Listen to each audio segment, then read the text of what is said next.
We can't be stuck on two peninsulas while the world goes around us and passes us by.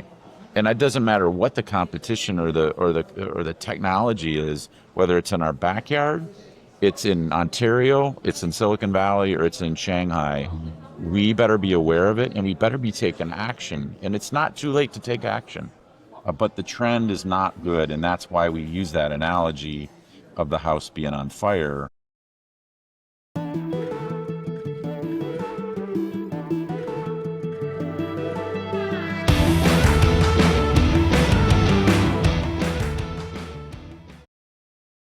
Glenn Stevens, welcome to At the Wheel. Appreciate your time. So we're here at the Mackinac Policy Conference, the MichAuto piece of the policy conference. You led the MichAuto piece of the policy conference, and a centerpiece of what you were talking about and the guests were talking about was the MichAuto Policy Project that you're working on. Talk about that. What is that? And we want to kind of talk through why it's important, but just describe what that is and what MichAuto is doing with that. I certainly could do that. Before I do that, I just want to thank you guys for this podcast because what do they say? First time interviewer, long time listener, or interviewee. I listen, and I really appreciate what you guys are putting out there. Keep it up. So pleasure to be here. Great. So the Mackinac Policy Conference is a very unique conference because, first of all, it's on a place where there are no wheels, right? Yeah, I like that part. Yeah, this is back in time, horse-drawn carriage, but this is a policy conference where the state's leaders from education, politics, economic development, corporations come together once a year to talk about where are we at and where are we going. We, MichAuto, the statewide automotive industry association voice for the state, have been doing our own conference as a precursor 10 years now. So we start the conference, kick it off. So I have 50 auto execs up here, and we come together. Our core central point that we want to discuss this year is what we call the MichAuto Policy Roadmap for Michigan's automotive future. So we decided last year, 2025, and this year is that we were going to work with some partners, and we're going to build a extremely prescriptive roadmap as for economic development policy, education policy, transportation policy to make sure that we keep Michigan's signature industry as a leader amongst all those competitive forces, which you guys talk about on the podcast all the time. That's what we're doing. So talk about some, I mean, let me ask this. I mean, what's your sense of urgency about this? I mean, doesn't Michigan's auto industry, isn't it now and forever? Let me kind of massage that. What is your constituents' level of urgency? Are you able to communicate clearly to them that, hey, quote unquote, the house is on fire? I don't think an automotive company, whether it's a global OEM, a tier 1, a tier 2, or a tier 3, all the way down to the smallest 1 or 2 person engineering and design services company, doesn't have a sense of urgency today. If you do, you're probably going out of business pretty quickly. You have to understand what's going on. And I think that people have been reading the tea leaves and feeling the pressure. And if you didn't feel it in the last year with tariffs, trade policy, EV transition, so on and so forth, then you probably were out of business. So the sense of urgency, I don't feel like we need to communicate the urgency, but we need to translate that into cohesive action. Okay. And that's what we're trying to do. What are some of the things that you're hearing as you talk to your members and kind of look around?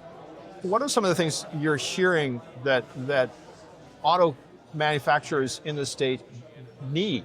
Because again, you'd think that Michigan would have the most auto industry friendly policies of any place on the planet, but it sounds like that is not the reality. What do people need, or what do these companies need to thrive in the environment? So I'll try to land that plane as I tell my staff. They look at me and they do this, they do that, land the plane to me sometimes. But because it's not a one size fits all, right? Different size companies have different footprints. We had a panel this morning where we have 2 global suppliers with, by the way, footprints in China, and one very regional, 1 town, 1 plant. So the needs are different, except there's couple fundamentals. Number 1, the base level education system in Michigan does not, it's not acceptable where it's at. The house is on fire. That's kind of a sub-theme to the Mackinac Policy Conference. So that is absolutely a mandate for this state and the next leadership of this state, because if you don't prepare those people, it doesn't matter what educational attainment they reach after high school, they're missing core literacy and communication skills Coming out of high school. coming out of elementary school into high school. Right. So yeah, they come out of high school unprepared to certainly operate in today's world, but this digital AI world, that's a whole nother frontier that they're not ready for that either. So fundamental, structural, make us a top 10 state in education, not a bottom 10 state. That's number one. Number two, business climate, it rules for companies, right? They need a good tax structure. They need the right incentives to grow their business. So that is a component of it. And the third thing I would say is there needs to be cohesion around policy. And it's not just for the automotive industry, it's for the critical segment industries. And we like to say is, let's look at the automotive industry as an opportunity.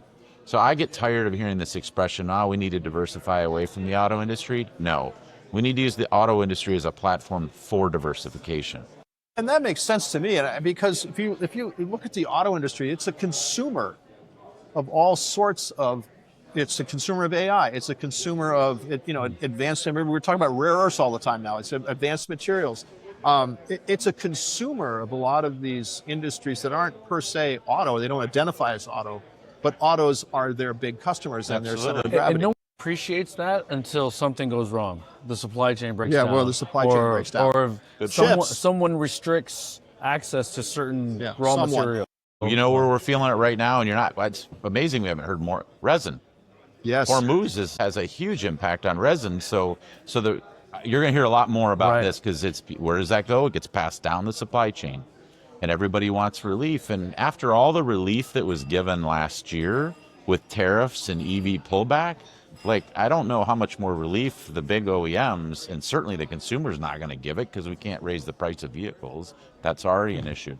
Yeah, no, that's true. For our audience, resin is basically petroleum is needed to build resin. Yeah, it's obviously without gas we can't get the petroleum. So that's. But the other thing that I think is really important, Glenn, is that you mentioned it starts with the education system, making sure that as someone who just moved back with 2 preteens, it's disappointing to see that Michigan is so far down. I think we're 35th or something like that in educating our kids. And I don't know that many up-and-coming families that want to be coming to Michigan if that continues. So why do people live where they live? They live if there are jobs and there are strong communities and those base structural things. It's like good health care, like good housing, like great education, like digital access. That's what builds communities, right?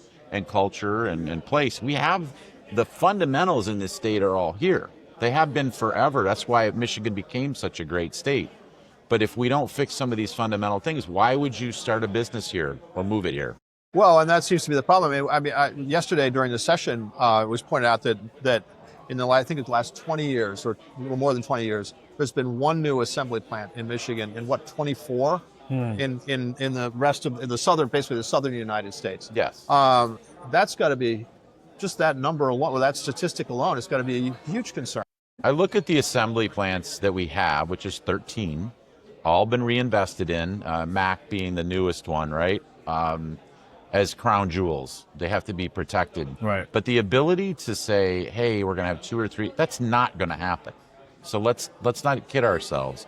There's a couple of reasons for that. Supply chain shift, the Southeast, Mexico, right to work, right? That has been an issue, but that's not going to be an issue moving forward, because that's not going to flip-flop anymore. Sure. So let's protect the crown jewels of assembly. Let's build the advanced manufacturing base with automation and AI. But the biggest growth opportunity, and which is already a lifeblood, is research and innovation. We already do it. Yeah. That's why the patent office built another patent office in Michigan, because of the number of content of new telematics and things like that. So we need to build the innovation and research. So what parts of the United States or what parts of the world is Michigan competing with for the R&D talent? I mean, the engineers, the scientists, the mathematicians. Is it basically Silicon Valley? Every part of the world. So let's just start with the Great Lakes, and then I'll spread out real quick. Ohio and Indiana, and in Ontario, huge software learning base true. in Waterloo, right? But Ohio and Indiana are very much innovation committed states as well as advanced manufacturing. We have ChatGPT. A big part of their team came from Canada, Yeah, and then right. DeepMind came from London. So to Glenn's point. So, Great Lakes region, Mexico. You guys know how many engineering centers have been opened in Mexico in the last 25 years. A lot. And then you spread globally because the auto industry revolves around the clock and it develops around the clock. And of course, you guys talk about this on every show, just about the innovation and the speed of innovation out of China. So the competition is literally everywhere. So when you talk about the education system, maybe you don't know yet, but what do you think the solutions are? Because one solution is, well, we need to spend more money on education. But then if you ask your constituent members, would you like to pay higher taxes? They're probably going to say mostly no. So talk about that. I mean, what's the solution? I mean, the education system's troubled. What's the solution? And or is it homebred, or do we need a combination of people coming in to help with some of that education? Because I would love to think that we also are a welcoming state, that we want the best and the brightest to come live and work here. So let me just touch on that latter part real quick and then come back to the core question. Number one, Michigan's population is flat at best, right? Fourth year in a row, we just had more deaths than births, right? People aren't having kids. It's a maturing demographic stage. The only influx of measurable, we have a lot of retirees moving here and buying up our lakefront property. Okay, that's a whole nother show. Yeah, different show. But new Americans are critical to Michigan's growth. They were since the French came here to trap fur in this region, by the way. Right out here. Right out here. But they will be the key to growth. But back to your question. I grew up in an education household. My parents were on higher education. Mom was a teacher. Dad worked at Northern Michigan University. So I was pitching conversation for me to listen to. And thank God I was able to absorb it because I know the importance of it. If you can't have a better mind, you're not capable, you can't build a living. And we have fundamental things with reading and mathematics in elementary school. If Mississippi can go from a bottom 10 state to a top 10 state in reading, then Michigan can certainly do it. And that's no disrespect to Mississippi. That is respect to Mississippi. But then you have the pipeline, because I'll tell you, one of the biggest problems we have is career path planning. We're not providing our young people. And if now is not the critical time with regards to all these technology forces coming at us to prepare our people, we're 49th in the country in the ratio of counselors to students in our schools. I saw that number. Yeah, that's pretty. Idea. I had We wonder why we don't have enough skilled tradespeople.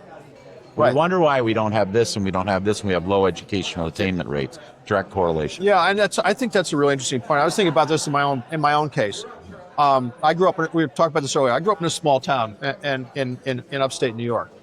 The idea of becoming an automotive engineer or automotive designer, in my dreams, I'm a car designer.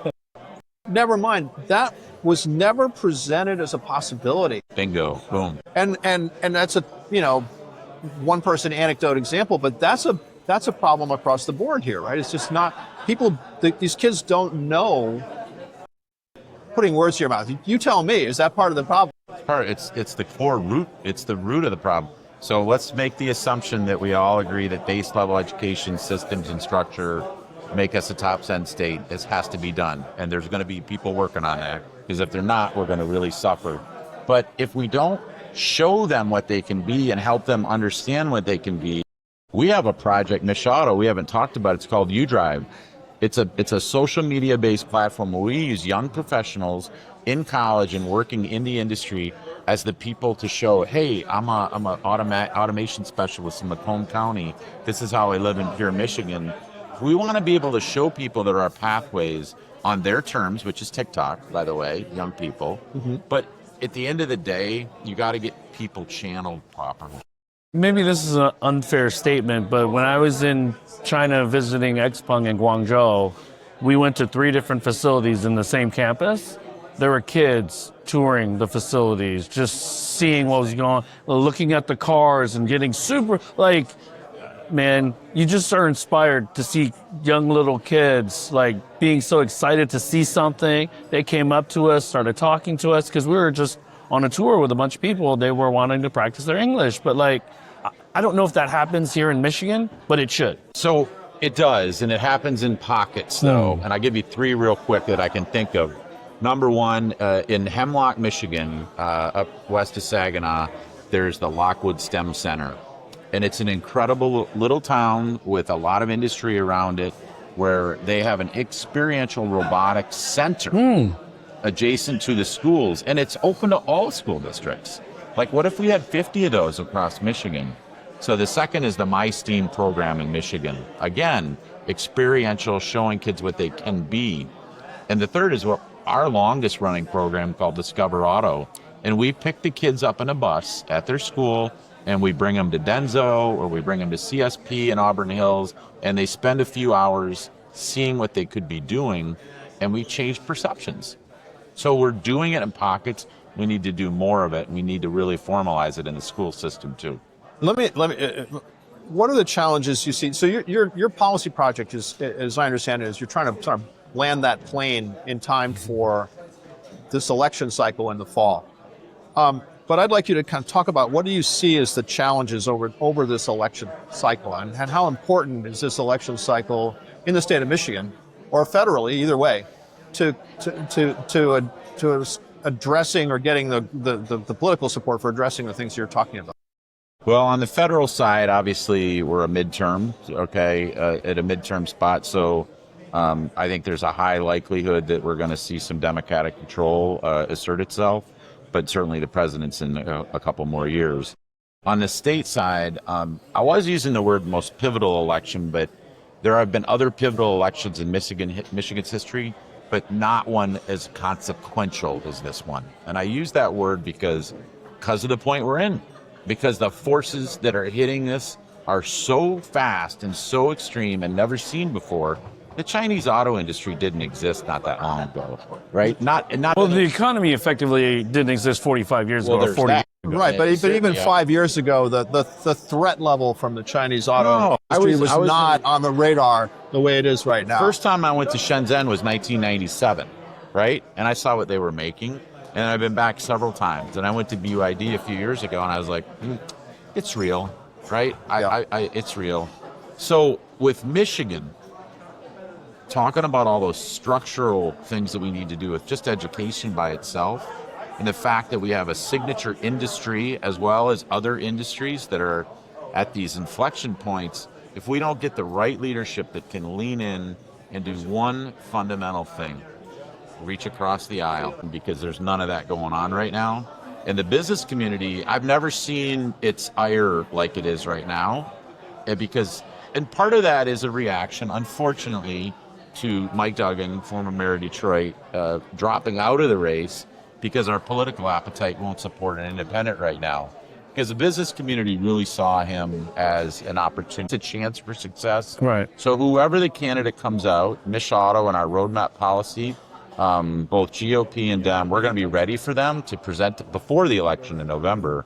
They're going to know what our prescriptive policy is. Then we're going to have a new legislature in November, and we're going to just beat this drum because the stakes are so high. So do you do more to lobby? Or is there sort of an additional element of your strategy that involves, because let's face it, I mean, having a policy project to hand someone, you got to lobby. Yeah, it's threefold. First of all, it's the project itself, making sure we build it right, and that's being done through roundtables around the state. You guys saw one yesterday, Yep. An interactive one with executives. So build the plane, right? Second of all is communicate it. So education and awareness are before political action, lobbying, prescriptive bills, legislation, things like that. So, I've been to Lansing, and we have friends in the auto industry in the legislature, but most don't understand the competitive forces. When I sit down with a bunch of legislators and nobody knows who BYD is until I tell them who BYD is, then that tells me something, right? Yeah, you have work to do is one thing I would say. So that's second. But the third point is What do you turn your ideas into prescriptive? For example, we have a skilled trades training program called Going Pro. We're not funding it, we're defunding it. Like enough state of Michigan. Yeah. Because we can't agree that that's important. Meanwhile, the companies are saying it's important. Right. It's a lifeblood for me. Yeah. And they're scratching their heads going, Ohio and Indiana are telling me that. Yeah. So can I just follow on that quick, and we're going to let you go in a minute. I'm good. Okay, but you guys rip all day on this. So this is a perception, and if it's wrong, feel free to tell me. My perception is that the industry leaders, the CEOs, I'll just say the CEOs in the industry, not just the OEMs, the big three OEMs, but the big suppliers who are resident here, that my sense is that they are reticent, that they don't speak up in public as forcefully as you're doing right now. Maybe that's because they want you to do that for them. I think that's part of it. Which is fine, but it seems to me if the CEOs of the Detroit Three stood as one, literally together, and said some of the things that you just said, that would have some impact. I'm wondering, I'm just curious why that doesn't happen. So it doesn't happen, particularly, let's just use the last year. Remember, these are extremely resilient companies who are, just think about what they've been through. Chips, COVID, tariffs, EV pullback, I mean, on and on and on. And so running the business, keeping it profitable, keeping it, globally actionable. The best manager would have challenges with. That's job one for them. But job two is, so a privilege and a responsibility of my job is I go visit them. I'll sit in CEO offices. I'll walk shop floors, because if I don't understand, I learned an expression when I worked for a Japanese company, you guys, Genshi Genbutsu, right? Mm-hmm. Go and see. If you really want to understand something, you got to go and see it. So I do that, and what I hear from them is be our voice. That's why they help us and invest in us and support us. Right. But our action as part of this plan is I have a goal to have 50 CEOs literally sign on to it. Okay. So we are getting that. So you're going to get that. I've already talked to 20 of them. Okay. And they're like, we're in, we'll put our signature on, we'll commit. Including the big ones I'm talking to. When we did our talk, one of the bullet points that we wanted to kind of address to the group was the technology, or the tech guys getting into the automotive space. Now, as you begin educating everyone about BYD and the threat from China, my fear is that they're going to miss the threat from Silicon Valley and the West Coast. Now, do you think that they also are starting to see Silicon Valley as a legitimate threat and someone that could outpace? I think some of them embraced it quite some time ago. I can think of companies. I remember when Lear, put an office. They weren't the only ones, but comes to mind when they decided to partner with technology companies. Mm-hmm. Yeah. They were one that, but there are many others. So the partnerships are there. There have to be more partnerships. But to your point, your question about realization, couple things. It is about education. Why I asked you guys to be here. I wanted you guys to talk to them. Unfiltered, that's what we called the session. And you were able to communicate to, if they didn't know, and if they were in that room yesterday with us, they know that it's not just China, it's tech companies, it's this and that. But the other thing is that we have to make sure that we understand we're on an island right now, so that's not the right. Right. We're on an island within an island. On two peninsulas. Right. I mean, think about that. But I use that a lot. I'm like, we can't be stuck on two peninsulas while the world goes around us and passes us by. And it doesn't matter what the competition or the technology is, whether it's in our backyard, it's in Ontario, it's in Silicon Valley, or it's in Shanghai. We better be aware of it, and we better be taking action. And it's not too late to take action, but the trend is not good, and that's why we use that analogy of the house being on fire. But you can't put it out overnight. You literally. My analogy in putting it out is not the fire hose, it's a bucket brigade. And that means people working together. It sounds corny, but that's what came to mind for me.